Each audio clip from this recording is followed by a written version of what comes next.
Environment and Natural Resources, Regional Office Number 5, ang programang Kapalibutan Ta at Tamanong Ta. Kapalibutan Ta at Tamanong Ta. Programang magtataunin informasyon asin kaaraman, manungod sa satuyang kapalibutan, asin sa mandato kan Department of Environment and Natural Resources. Kapalibutan Ta at Tamanong Ta. Ngunyan, ang sa inyong makakaibahan.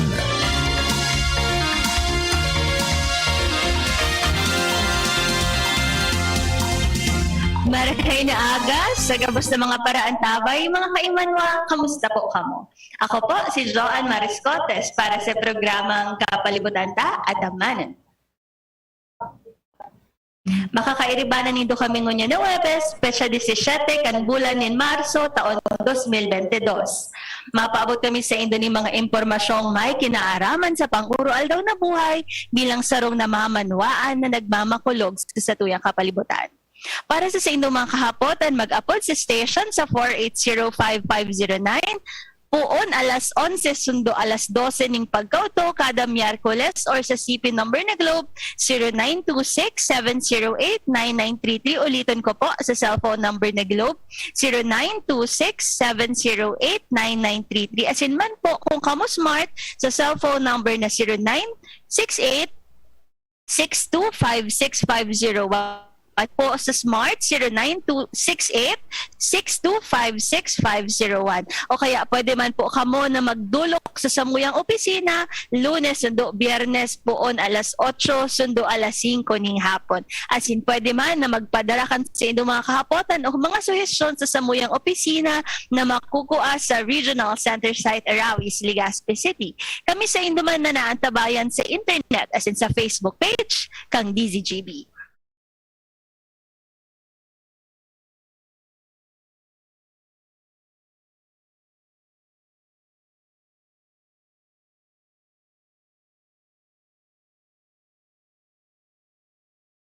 Ini ang katiriponan kan mga bareta sa DENR ngunyan.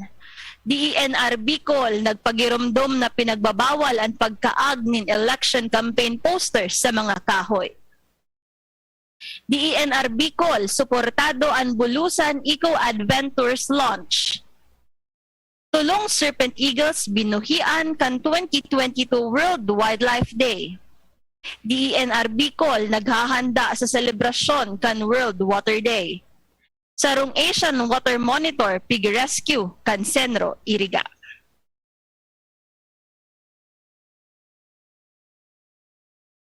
Sa detalye sa pagpuon kan kampanya para sa maabot na eleksyon sa Mayo 2022, pinapagirumdom kan Department of Environment and Natural Resources o DENR Bicol sa pamamayo ni Regional Executive Director Francisco E. Milia Jr. Seso 3 na bawal magkaag nin mga campaign posters sa mga kahoy. Sigun kay Regional Executive Director Milia, ang mga campaign materials dapat ikaag sa mga designadong lugar na itinalaan kan Commission on Elections o COMELEC. Dugang pa niya na ang pagkaag nin mga tarpaulin sa mga kahoy, lalo na ang paggamit nin pako, nagkakausan nin destroso sa kondisyon kan kahoy as in ini direktang pagbalgar sa ley.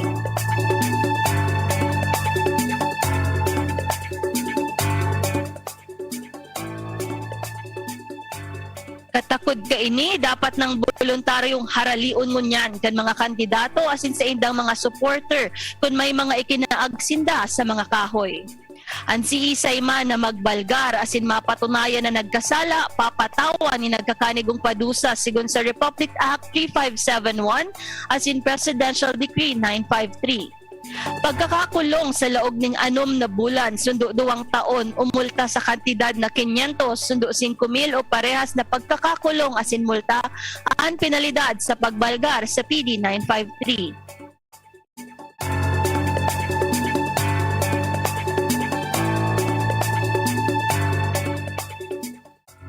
Nag-aapelar man ang DENR sa paggamit ng eco-friendly materials imbes na mga tarpaulins na pwedeng igwanin mga toxic substances na delikado sa salud kan mga tao asin sa kapalibutan. Nangangapodan man ang DENR Bicol sa publiko na i-report ang mga manunutaran na bayolasyon sa pinakaaraning DENR Field Office o mag-message sa official Facebook page kang DENR Bicol.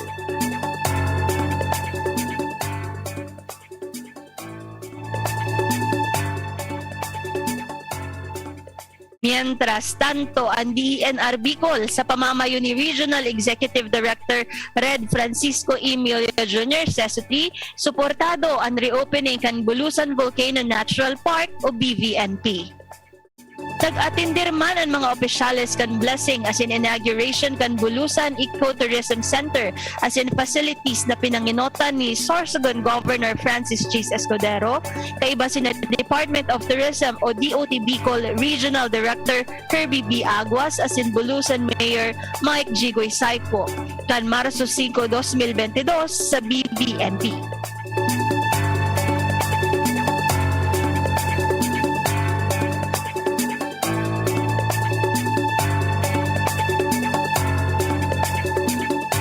Kay Red Milla, pinasasalamatan niya ang mga opisyales as in mga ahensya kan sa indang mga naging aksyon para maging magayon as in maprotektahan ang BVNP as in ang kontribusyon ninda sa DENR sa lindong kang Expanded National Integrated Protected Area System o ang INAI PAS Act of 2018. Sigun pa kay Red Milla, ang DENR padagos kan mga programa na maprotektaran, konserbar as in mamanehar ang BVNP. Ang BVNP saro sa mga landscapes ka nasyon na pigtutubudan na natural as in undisturbed.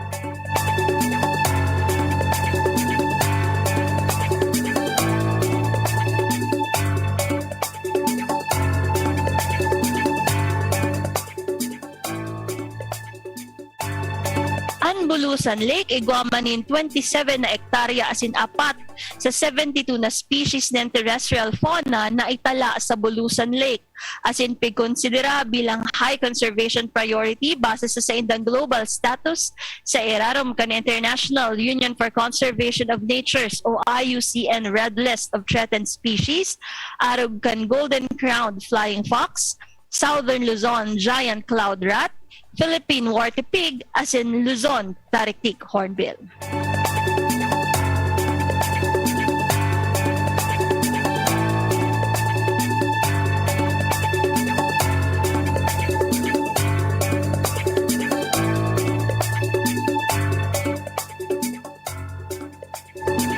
Sa ibong nalado, ang DENR Bicol sa pamamayo ni Red Milla pinanginotan ang pagbuhi sa tulong Philippine Serpent Eagles o Spilornis holospelus sa Mount Masaraga Campsite, Barangay Amtik, Ligao City, kan Marso 3, 2022.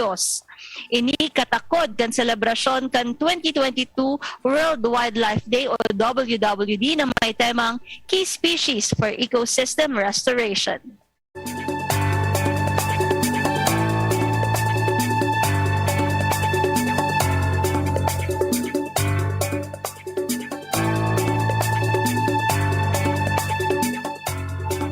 Iba man kan DENR Bicol an Albay Parks and Wildlife, local government units kan Albay as in Ligao City as in an Barangay Amtik, Mount Masaraga Watershed Forest Reserve o MMWFR Protected Area Management Board o PAMB as in an Community Environment and Natural Resources Office o Senro Ginubatan and management kan campsite as in an mga media partners.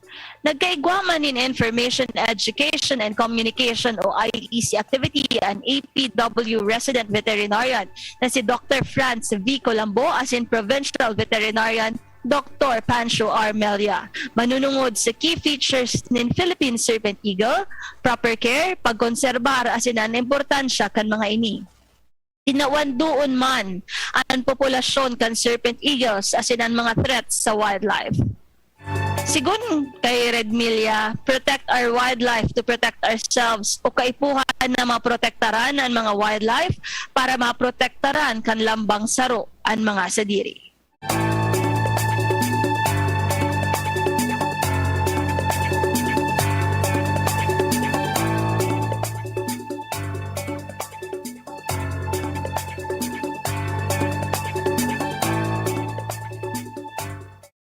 Sigun sa iya, ang DENR Bicol padagos na pinapakusog ang mga programa para magkaigwan in enhanced biodiversity as in conservation. Ang tulong Serpent Eagles na binuhian, iyuman ang na-turnover as in inataman kan APW. Ang 2022 World Wildlife Day sarong pagirumdom sa importanteng role kan publiko para magkaigwanin balanse as in matanos na ecology para sa presente as in maabot pang henerasyon.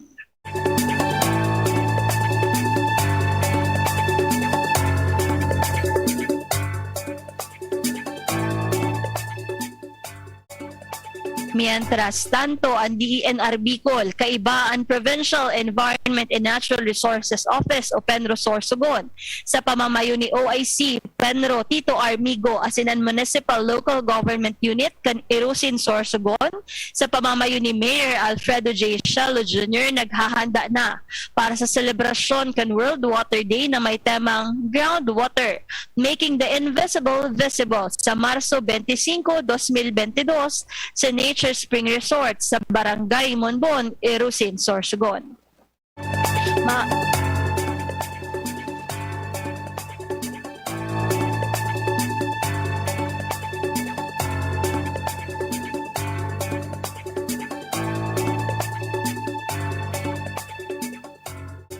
Makondusir man in mga communication, education, and public awareness o SEPA activity manunungod sa programa kan DENR sa pagkonserbar ng tubig. Ini pa partisiparan kan mga tagsadiri nin resort as in water refilling station sa Irusin, Sorsogon. Ang SEPA activity objeto na mapakusog ang kaaraman as in awareness sa pagpreserbar kan kapalibutan. Dugang pa ang Environmental Management Bureau magkakaigwaman in webinar on pollution abatement and mitigation for LGUs and industries na may pamagat na Water Down Under, Importance and Management of Groundwater sa Marso 22, 2022 na papartisiparan kan publiko online. Dagdag pa, magkakaigwaman in iba pang environmental activities, arugan coastal cleanups, as in tree growing na igukondusir kan DENR Penros sa manlain-lain na probinsya na pwedeng partisiparan kan publiko.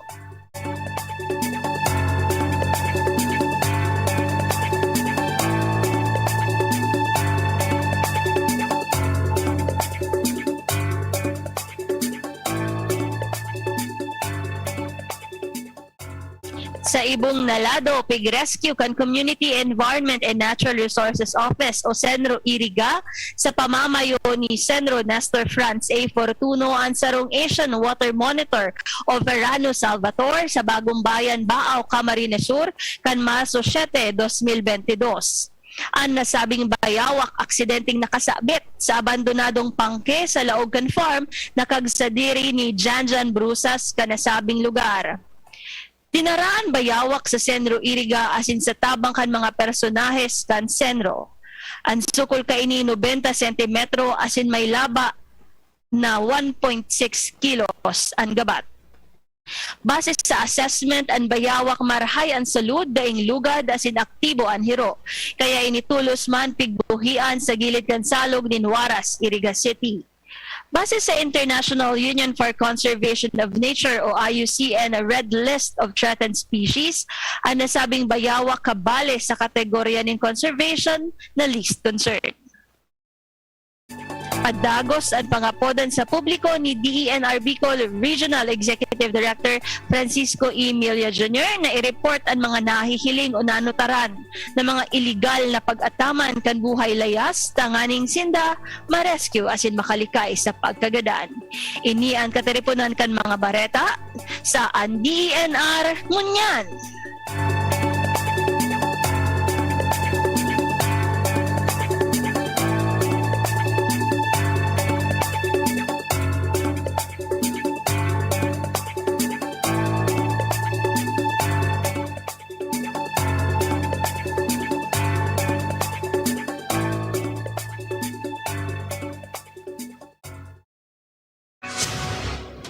Ang DENR Ngunyan. Ang DENR Ngunyan. Mga pangyayari asin aktibidades sa implementasyon kan mga programa kan Department of Environment and Natural Resources, lokal asin nasyonal. Anion ang saindong tagapag Sarong makakilkasang aldaw po sa giraray sa satuyang mga paraan tabay. Good morning po sa pag-iriba ko digdi sa Regional Strategic Communications Initiatives Group, kay JR, kay Shello, kay Ma'am Ansi, as in kay Jade. And good morning din po sa gabos na mga nagadangog sa tuya, as in pirmi nakaantabay na mga maiigos na personahes kan Office of the Regional Executive Director, as in DNR Technical and Management Services, as in man sa Penro Albay and Senro Ginubatan, as in syempre sa tuyang paraan tabay ngunyan, hali sa Penro Catanduanes na mga naghihiling as in nakaantabay sa indang mga pag-iriba dyan sa tuyang official Facebook page. Marahay na agaman po sa gabos ng mga paradangog kang DZGB. Sarong mainit na aldaw ang nai-experience na ngunyan, and I hope okay ang gabos ng mga nagdadangog sa tuya. So last week po, pinag-urulayan ta sa tuyang programang Kapalibutan ta at amanon ta ang tungkol sa Women's Month. Taaram ta po baga ang Marso po talaga ang selebrasyon kang Women's Month, and nakaibahan ta sa tuyang programa ang Assistant Division Chief kang Planning and Management Division na si Ma'am Liberty Balderrama. So sa ngunya naman po na Aldo, actually maugmahon kami kasi paunlakan po kang satuyang guest, ang satuyang imbitasyon na makaiba ta digdi sa tuyang programa. Hali po sinda actually sa Penro Catanduanes. Makakaibahan ta si Ma'am Grace Manzanades as in si Sir Cyril Magdaraog. Good morning, Ma'am Grace. Good morning sa inyo, Madam Jo, as in good morning sa mga nagdadangog na mga kababayan sa Catanduanes. Good morning din po, Sir Cyril Magdaraog, ang Planning Officer. So, punanta na po pag-uurulayan ta actually ngunyan ang mga plans and programs as in mga naka-line up na aktibidades kang Penro Catanduanes para sa ngunyan na taong 2022. Actually, Marso na pero date pa inihuli para ipaaram ta sa publiko ang mga programa na gigibuhon kang Penro Catanduanes para sa taon na ini. So, Ma'am Grace, Sir Cyril, ano po ba ang aktibidad kang Penro Catanduanes for 2022? As in, ano man po ang mga naging obheto kang mga aktibidades na ini? Ang ngayong 2022, meron po tayong sinasabi yung land titling program na yung rapid land tenure titling. So ngayong 2022 po, meron tayong i-conduct na land titling sa San Andres. Ang target po namin dito ay makagather ng mga patents na 300 residential patent at 50 agricultural patent. Ito po ay pondohan na ibababa po ang pondo sa atin ngayong coming month, and yung regular po natin na land titling program sa ibang munisipyo ay patuloy pa rin po. Kali po, dapat po ang mga programa sa PNDP na yan po, nakalaan po siya sa San Miguel. Sa San Miguel, na iba po kita mga extension officer na sino po sa adoption, sino po naka-check sa mga area kung i-upload po na mga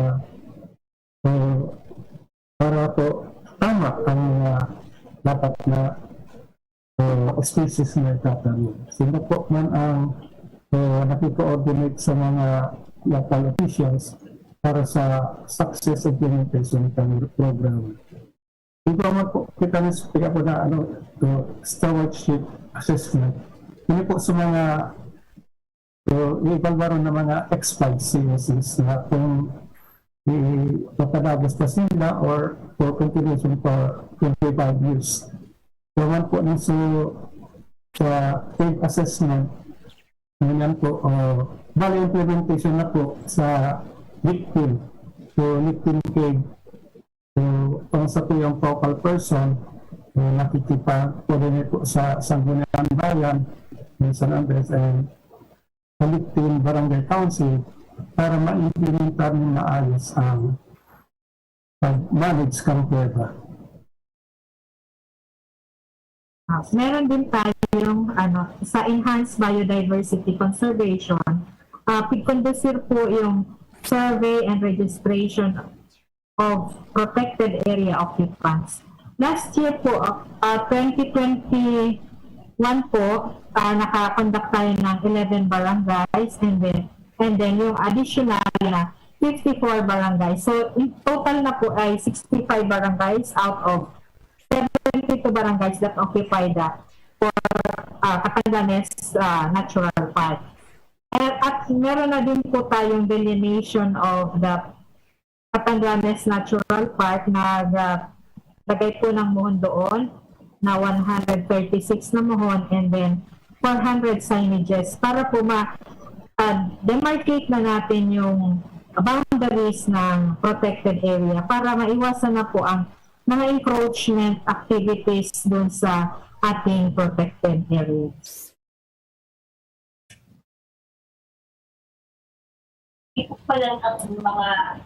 Ipo pala Ma'am Grace as in Sir Cyril ang mga programa as in polisiya nagigibuhon mo niyan kang Pedro Pero doon pa ma'am, Catanduanes. isa pa po kita Sige po, ano ba dahil po? baga sa bagyong Rolly, so natiga po kita ng Build Back Better. So natiga po ng rehabilitation ng area sa protected area po. Kaya natiga pa ng mga structural measures na subdabyun, more on 8,000 square meters, cubic meters siya na bunga sa mga river system na pagkakaat para sa mga na-avoid situation baga sa mga erosion. So yan po.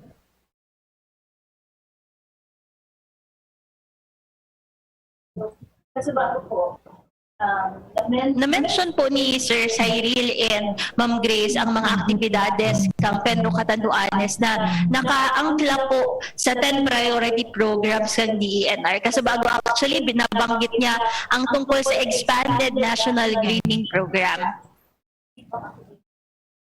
And nabanggit man po ni Sir Cyril ang tungkol sa Build Back Better na programa kang DENR. Siyempre po katakod ini sa satuyang pag-prevent kang mga disaster and mga bagyo. Taaram ta po baga ang Bicol Region, permi talaga siyang aragihan kang bagyo. Kaya ini kasabay sa programa kang DENR. Last week po, actually, kang satuyang programa, may mga nag-message sa satuyang Facebook Live. Kaso di ko po siya nabasa. Kaya ngunyan ko na lang po basahon sa mga greetings as in mga messages kang sa tuyang mga nagaantabay sa Facebook Live. Sorry na po kung di ko nabasa last week. Mabawi po ako si Indo kaya babasahon ko po siya nganyan. So kay hali po ini kay Sir Kuti RSP pa-shoutout man po tabi dyan sa Inang Pilar Sorsogon. So good morning po sa mga nagdadangog sa tuya na nagaantabay sa Sorsogon. Lalong-lalo na dyan sa family and relatives ni Sir Kuti RSP. And igwama pong nag-send na si Mr. Zeb Barcelon Abion. Good morning, watching po from Binanwahan. So good morning dyan sa mga taga Binanwahan. And sarong nag-comment na si Sir Romy Brizo. Hello, Sir Romy Brizo. So, balikan ta po kaso ba gusto pag-urulay ta. Pig-urulayan ta. Actually, ang tungkol sa programa kang Pedro Catanduanes for year 2022. Gusto ko po ito pig-share ni Sir Cyril kasabago tungkol sa Build Back Better.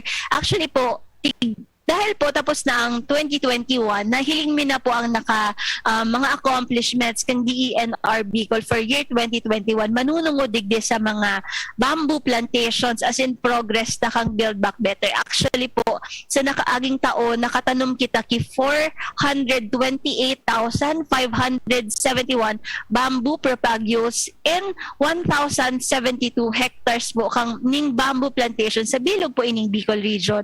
So, kung may imagine po nindo gaano kadakol ang 400,000 na bamboo propagules. Ini po tigigibo kang DENR tangani na malikayan ang destroso kang pag-uran, kang pagbagyo.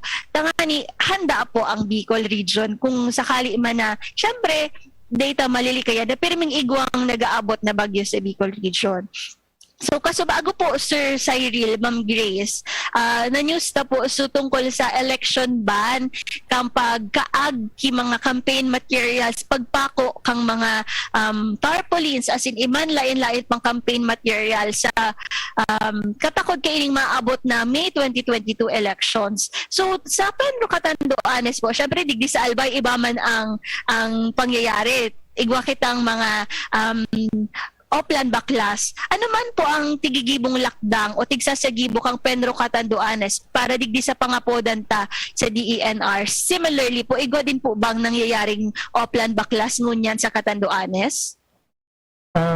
Si Miss nag-attend po sa kami meeting na ipapag kong pamuli. Manugod po yan sa activity na pagpabawal po ang kaag ng mga campaign materials, lalo na magpako. So, the other po, mga panahon po, nakaibang baklas. Siguro po mo yan, hindi naman yan, including yan sa ibang mga agencies para po maproteksyonan ang mga kahoy-tamay buhay naman yan. So, ini po palan ang tigsasagibo kang Pedro Catanduanes na lakdang tangani maprotektaran ta ang sa tuyang mga kahoy. Kasi syempre po, ang mga kahoy po kaya pag pinakuan ta, ako forester pero aram ko po ini sa DENR na kapag pinakuan ta ang kahoy, mababawasan po or mararaot ang sa iyang health. Pwede pong maging makalaog kaya ang mga insects kapag may pako na po baga ang kahoy. Pwede makalaog ang insects and may chance po na malapa ang kahoy. Kaya po ini pirmiming pigpapagirumdom sa satuyang mga paradangog na tayo po kita magkahoy o magkaagkimas ki ano man ang mga campaign materials na ini magkakausa ki destroso sa satuyang mga natural na rekursos. So ngunyan po it's 11:29 AM. Ini po aram ko igwang commercial ang DZJB. Ang oras ta hatod kang again po, it's 11:29 AM.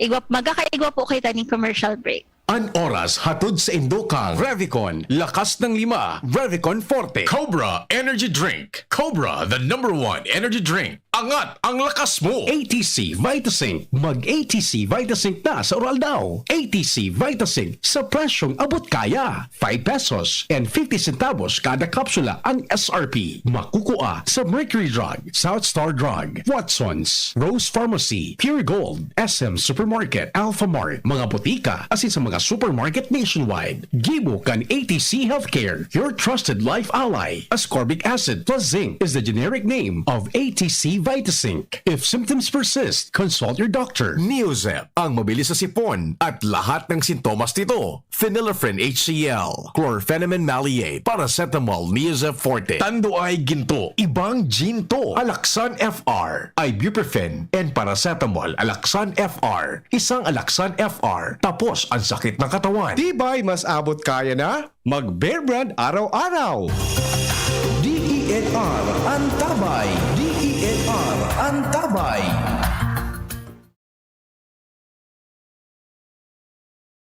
Sa giraray po yaong kita sa satuyang programang Kapalibutan ta at amahanin ta at kairibahan tangunyan ang matitibay na personahes kang Pedro Catanduanes, si Sir Cyril Magdaraog, asin si Ma'am Grace Manzanades, asin piguurulayan ta ang mga programa asin polisiya kang Pedro Catanduanes na naka-line up para sa taong 2022. So kasabago po na mention ta ang sa indang lakdang kung ano ang pigigibo kang Pedro Catanduanes para sa pangapodan kan DENR Bicol na haralion ang mga nakapako asin mga campaign materials na pigkakaag sa mga kahoy. Ta ini po padagos ang satuyang pangapodan na maski nga ni election ngunyan, election time aramta na kung gaano ang kasiribotan kang satuyang mga politiko asin ang sa indang mga supporters, dito po paglingawan na pangatamahan ng tagiraray ang satuyang kapalibutan na maski gusto tang may manggana sa satuyang mga bet na mga kandidato, di ita po pagpabayaan ang satuyang mga kakahuyan asin ang satuyang environment.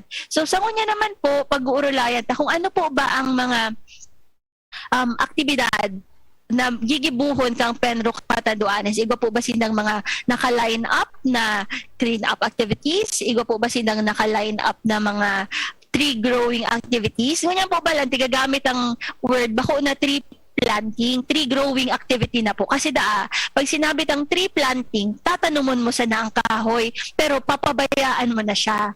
Bako na po iningon yan ang obheto kang DENR. Tree growing na po. Kasi pag tinanong ta, ahalaton ta po siya, as in, oobserbahan ta, babantayan taan sa iyang pagtalubo. Kaya ang mga aktibidad tangon yan, iyo po ang tree growing activity.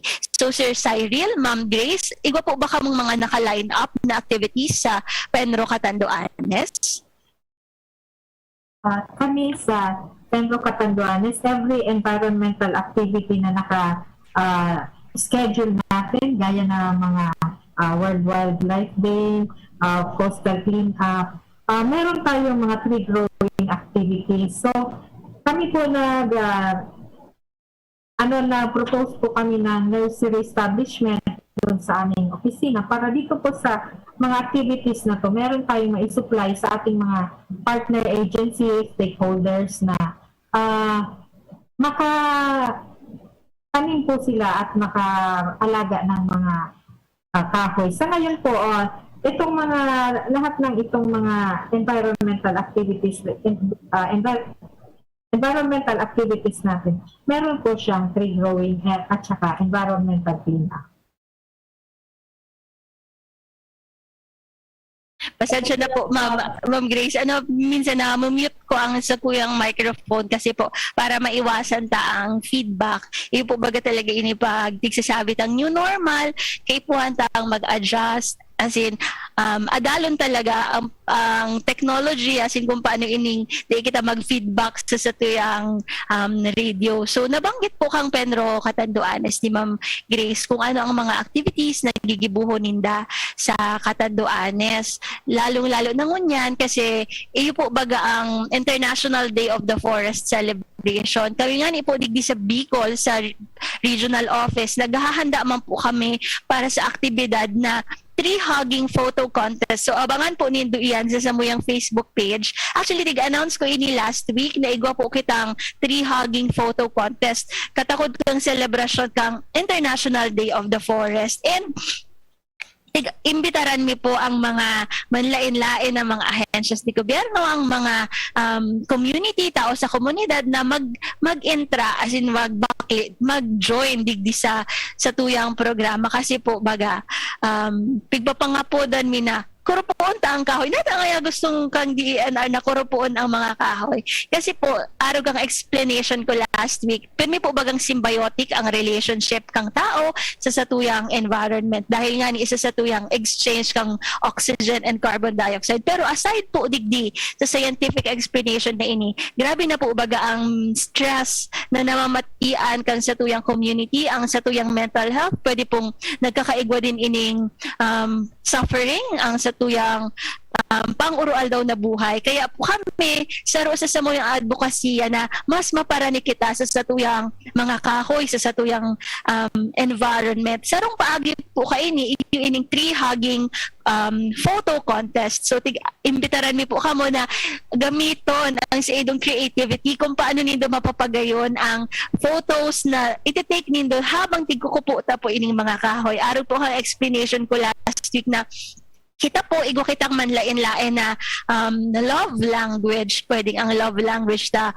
vocal, pwedeng expressive, pero ini pong love language na sa kapalibutan, iyo po ining tree hug, pwede po ining arog sa tree hugging contest. So, taram ko po last week na ang winners para digdi sa tree hugging contest, manggagana po ang first place ki 5,000 pesos, second place 3,000 pesos, as in man po ang third place 2,000 pesos. Ini po para sa mga nag-interest sa tuya sa community level. Actually, dakulon kitang nag-join sa tuyang tree hugging photo contest pig-iling kahapon kang sa kuyang mga kairibahan digdi sa Regional Strategic Communications Initiatives Group, si JR as in si Jade, na mga magayunon ang mga entities kang mga tao. As in, syempre, igwa man pong DENR employees category na siring man ang first place 5,000, second place 3,000, as in ang third place 2,000 pesos. So, pwede po nindom ining mailing na mga photos sa muyang official Facebook page kang DENR Bicol. So, balikan ta po ang situyang guest from Penro Catanduanes. Sir Cyril, Ma'am Grace, kamusta po ba ang estado kan sa tuyang kapalibutan sa Catanduanes? Kamusta po ang sa tuyang kabubuldan, as in ang katubigan sa Catanduanes? So, yun po, sabi ko ang Catanduanes is the last frontier in the original. Siya po may 7% pa ang total vegetation. So, iba po kita ng activities more on forest protection. So, iba po kita ng mas na foresters, forest rangers, na FPOs. Sila po ang mag-protect, magkatego ng surveillance, prevention ng mga illegal forest products together with other law enforcement agencies. So, iba po ng mga tiga-upload na filing of cases in court and administrative proceedings na pinigibig po ang opisina. So, in that way po, iba po pinagbitan sa forest utilization na di naman po igsasabing bawal ang magpuputi kahoy, pero may paagi po na legal, mag-apply po ng permit. So, iba po kita sa RPS, yan po si Forester Galvez, na siya po ang namahala sa processing ng application ng mga permits sa pre-utilization. So, kung sa tubig po, dahil po sa development sa Catanduanes, more on road widening, dito po maasahan na during flooding season, nabaha talaga po. So, ang pagbaha po sa Catanduanes along the roads na bako man po iyan hali sa forest land, hindi po iyan sa ibaba. Kaya every time and then na nagkakaiba kita ni or on flooding sa mga cemento na talaga ng drainages. So, yan po ang sort of development. So thank you very much Sir Cyril. Kasi po kaya ako tigaapot kung ano ang estado kang kapalibutan sa indong lugar kasi wala po baga kaya kami duman. Gusto mi man po ma-picture out kung kumusta na po ang kabubuldan as in katubigan sa Catanduanes kasi aram ta po baga na talagang mayaman sa natural na rekursos ang Catanduanes. Kaya syempre na gusto tang mariparo kung kamusta na ang greening program ta sa lugar na ito. So sa nabanggit mo pong estado kang Catanduanes, iba po bang mga pressing issues na pigkahampang ang Penro Catanduanes for the past year? And kung igwa man po key issue or naging problema, paano ta po ini na-resolve? Or kung wala man po, smooth sailing po ba ang implementasyon takan sa tuyang mga plans and programs? Kaya po, di man kita issues na harmonious po ang relationship mo sa DNR together with the LGUs and the academy. So, nagtatarabang-tawang po. So, dahil man, kung gusto niyo po may Catanduanes, may tiyapod po kami 360. Now you can go around the province in one day na 360. May ecotourism sites po na pwede nyo puntaan. So, po sa Catanduanes. So far po pala, may na naging pressing issue talaga ang Penro Catanduanes for the past year 2021. As in, kung igwa man na mga issues, madali man po ining naresolbaran. Kasi po, kita po baga sa opisina, igwa kita ang tamang proseso sa pagsimbag kang mga issues as in mga polisiya na sasagibota sa tuyang mga field offices as in man po sa regional office. So, iman nga po sige.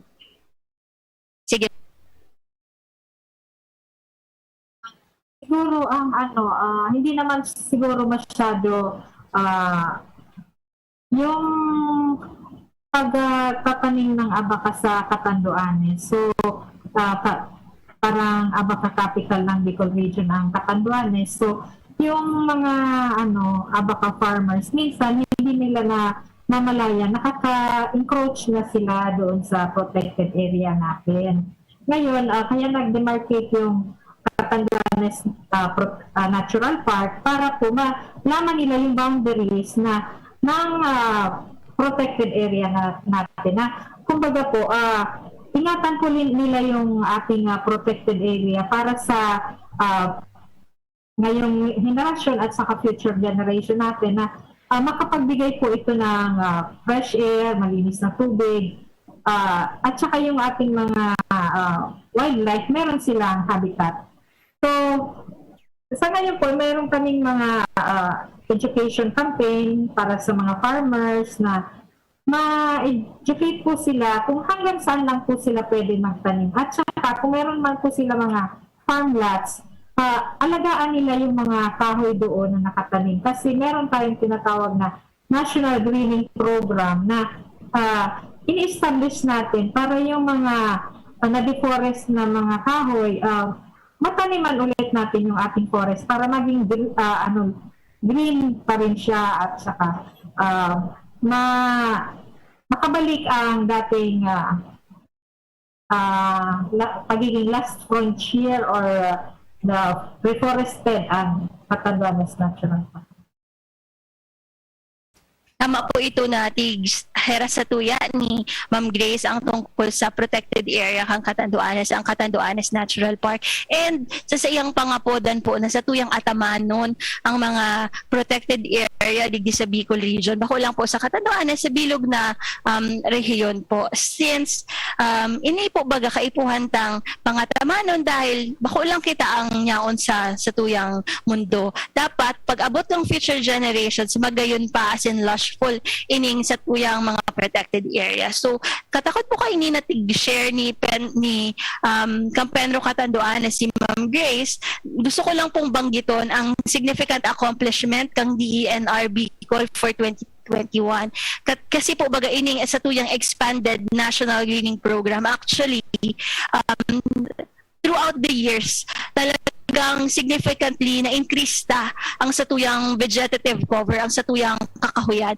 Actually, nagkaigo kitang establishment ki 5,617 hectares last year and nakapag-generate man po kita ki dakulo na jobs kasi po ang programa po kang National Greening Program, bako lang po ini basta-basta nagtanom kika akoy. Kita po nakikipagtabangan kita sa mga NGOs, sa mga people's organization, tanganing sinda po ang magtanom as in ataman kaining mga plantation. And katakot kaini nagtatao kitang job generation sa mga tao na nyaon mismo sa ground level, sa grassroots kang sa tuyang community. Tanganing magkaigwa sindaning trabaho as in kabuhayan. So aram ta po na pang 3 years na ang sa tuyang pandemya pero ang DENR po di nagpupundo na magtao ning tabang asin trabaho sa komunidad maski nga ni ini sa kadipisilan kang pandemic. So diit na history lang po ang National Greening Program ta actually nagpuon ini kang 2011. So medyo haloy ng panahon po kaya 2022 na ngunyan nagpuon siya kang 2011. Target na lang talaga kay ni Ma'am Grace kay ito 1.5 billion trees in 1.5 million hectares. So sa laoging na taon, nagibuta ini as in nagsobra pa ang natanom ta. Kaya naman po dahil sa successful na implementasyon kang National Greening Program, tigdagdagan ta po ini naging na siyang expanded National Greening Program hanggang po sa year 2028. Isasagibot ay initangani pong matanuman pa ang mga remaining na pig-apod tang unproductive, denuded and degraded forest land digdi sa tuyang nasyon. So balikan ta po ang Penro Catanduanes. Ano po ba Ma'am Grace ang way forward kang Penro Catanduanes for 2022? As in, syempre sa way forward kang Penro Catanduanes, paano po nagtataoning tabang o ano ang role kang sa tuyang mga stakeholders sa pagpatupad kang sa tuyang mga programa through Penro Catanduanes? Kaya po, iko-continue po sa mga regular activities. Kaya kami Kung ganito, so our LPA, mapopos po kita sa other municipalities aside from San Andres na sa patent generation po. And then, pagagos po, so evaluation ng stewardship sa mga mag-expire ng mga COC. And then yung BBB po, pagagos pa po, it would be para po na one of the three provinces po ang Catanduanes na pinis po ang activity sa BBB and sa po AGP.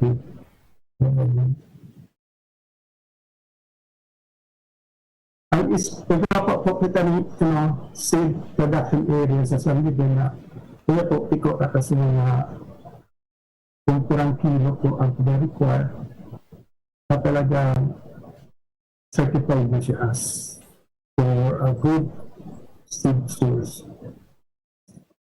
So, yan mo punta niyo sa skis na small water impounding system. 100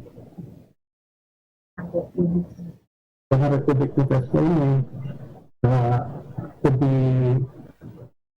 established po sa CAPCAB.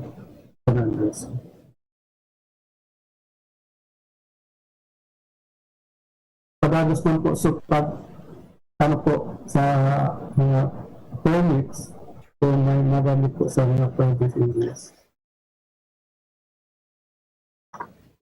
So ikaw po kita ni sa caves, so may proposal po na so i-assess na rin yung caves and gawa po na management pa na gigibuhon and implementation po yan. So yun po ang mga means po.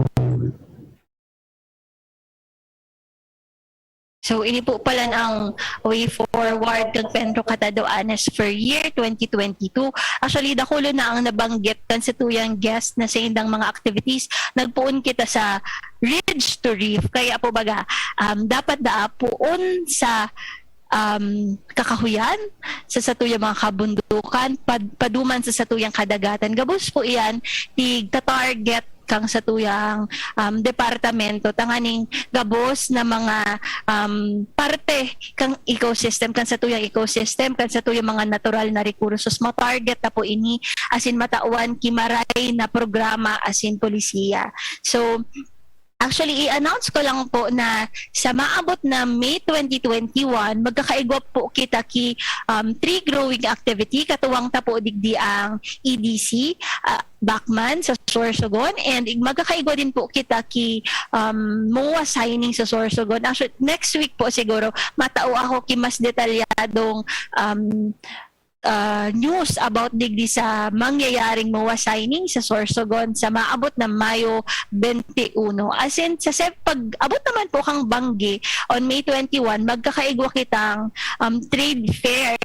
Imbitaran ko na po kamo gabos, magkakaigwa ki Yamang Gubat Trade Fair in celebration po kang International Day of the Forest sa Ayala Mall, Legazpi City. So, kapartner po digdi kang DENR, ang Department of Trade and Industry, tangani po mapromote ta ining mga forest products sa indang mga accredited micro, small and medium enterprises. So ini po gigibuhon sa Mayo 21 sa Ayala Malls, Legazpi City.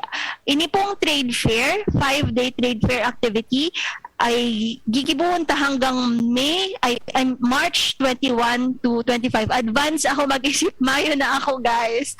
March pa lang pala. Marso 21 to 25, 2022. Iyo po ini ang selebrasyon nagigibuhon ta katakod kang International Day of the Forest. Kaiba ta ang DTI. So, Sir Cyril, Ma'am Grace, igwa po ba kamong agyat sa publiko o pangapodan tangani na mas mapangataman ta ang satuyang kapalibutan in the small way po kang satuyang mga paradangog, paano po sinda makakatabang sa satuyang kapalibutan? Let us protect, conserve, and manage our natural resources for the current and future generations. So yun po. So sa tuyang pangalagaan, asin, pinatamanon, ang sa tuyang kapalibutan, hindi po kita nag-aapaan sa tuyang pagkabuhay, kaya kita may mga libreng hangin, tubig, mga pagkaon na sa tuyang tutuan. So, ini po ang God's given free will sa mga tao, kaya sa tuya pong atamanon. Salamat po. So thank you very much po. Nakaibahan ta sa satuyang programa ang Planning Officer 3 kang Penro Catanduanes si Sir Cyril Magdaraog, asin ang Planning Officer 2 man kang Catanduanes na si Ma'am Grace Manzanades. Sorry. So announce ko lang po kasi igo pa po kita ki mga 8 minutes to go bago matapos ang satuyang programa. Kung magigiramduman po nindo sa sakuyang news kaso bago na nagkaigo po kita ki blessing and inauguration kang Bulusan Ecotourism Center and Facilities. Actually po tigibo ta ini sa mismong Bulusan Volcano Natural Park asin nakaibahan ta dikti ang matibay na Sorsogon Provincial Governor Francis Chis Escudero kay katuwang ang Department of Tourism na si pinanginginota ni Regional Director Herbie Aguas kasi iba man po ang Municipal Mayor kang Bulusan na si Mayor Michael Goysayco at syempre po ang satuyang minamahal asin matibay na Regional Executive Director na si Red Francisco Milia Jr. Seso 3 asin sa gabos po na mga personahes kang local government unit dyan sa Sorsogon. So i-announce mi po na nag-open na ang Bulusan Ecotourism Center at asin kaini mga bagong pasilidades na niya on demand. So kung aram po ba nido ang meaning kang Bulusan? Ang Bulusan po palan kasi saro siyang Bicol term na ang ibig sabihin water flows. Kaya garo bulos, nagbubulos. Iyo po pala ini ang history. Actually, tigbasa ko ini kasi naghanap ako kay mga materials tungkol sa Bulusan and na-encounter ko ang history kung gaano kagayon, kung paano nagpuon ang sa inakoin ang term na Bulusan as in, tigaapod na po pala ining Little Switzerland. So, di na po kita magrayo. Aram ko po, pandemya, gusto ta na mag-travel. Dakulon ang sa tuyang imagination na kita maka-travel gilayon, makasakay sa eroplano, maka-abroad. Pero digdi po sa Bicol region, igwa kita, our very own Little Switzerland, na world class po na ecotourism destination. Nyaon lang po siya sa Sorsogon. Nyaon po siya sa Bulusan Volcano. Ang apunta po digdi Bulusan Volcano Natural Park. Nata po initig po promoter kang DENR Bicol. Kasi actually po, grabe ang kagayonan. As in, ang napaka-rich po ang satuyang resources digdi. Igwa kita ang 72 species terrestrial fauna na recorded sa lugar na ini at apat sa species na ini high conservation priority base sa red list kang IUCN. Igwa po digdi kang golden crowned flying fox, southern Luzon giant cloud rat, tapos ini po mention ko kaso bago na Philippine warty pig and Luzon tariktik hornbill. So historically po talagang dakol ang natural na rekursos at asin sagkod mo niyan digdi sa Bulusan Volcano Natural Park. Aram ko po sa Facebook trending siya dahil dakulonon na mga news outlet ang nag-share na bukas na ining Bulusan Volcano Natural Park. And consistent paano po inisa sa tuyang mga priority programs ng departamento. Bako lang po sa ecotourism, pero consistent po siya sa satuyang programa na Enhanced Biodiversity Conservation and Forest Protection. Kaya po, sa gusto na makapag-relax, makapag-enjoy, makapag-bask sa gayon kang satuyang nature, pwede po kamo magduman sa Bulusan Volcano Natural Park. Sabi ko nga ni kahapon, mas mapopromota ang Bulusan Volcano dahil sa naging improvement kang lugar na ini. And sa Giraray man po, nagkaigwa kita ning man lain-lain pang mga activities digdi sa regional office. Igo po kita kang orientation on documents and records control. Kasi po, digdi sa departamento tadi po kami nagpupundo na pangatamanan. Bako lang po ang kapalibutan, pati man po ang satuyang mga manpower digdi sa DENR. So kung kamo po may mga kahapotan na tungkol sa mga polisiya kang DENR, pwede po kamong magdulok digdi sa samuyang opisina. Bukas po kami Mondays to Fridays, 8 a.m. to 5 p.m. As in man po kung kamo arani digdi, pwede sa regional office. Pero kung medyo harayo kamo, igo po kaming mga field offices, as in man po mga sendro offices na pwedeng duman po kamo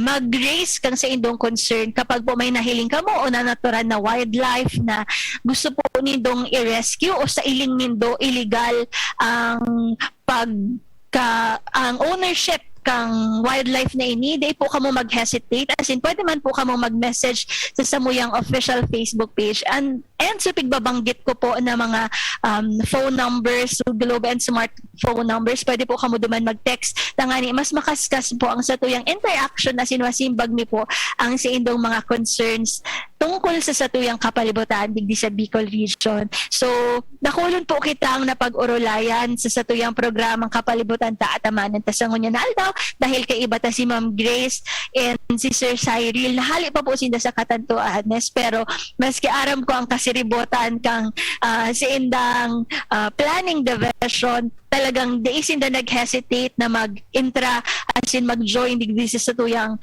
radio program. Kaya po naman sa matibay na liderato kan sa muyang Regional Executive Director Francisco Emilio Jr. Sesutri, ako po si Joan Mariscotes at ini po ang satuyang naging programang Kapalibutan Ta at Amanan Ta. Sa indong nahinanyog ang programang Kapalibutan Ta at Amanon Ta. Kapalibutan Ta at Amanon Ta. Diyos mabalos sa indong pag-antabay.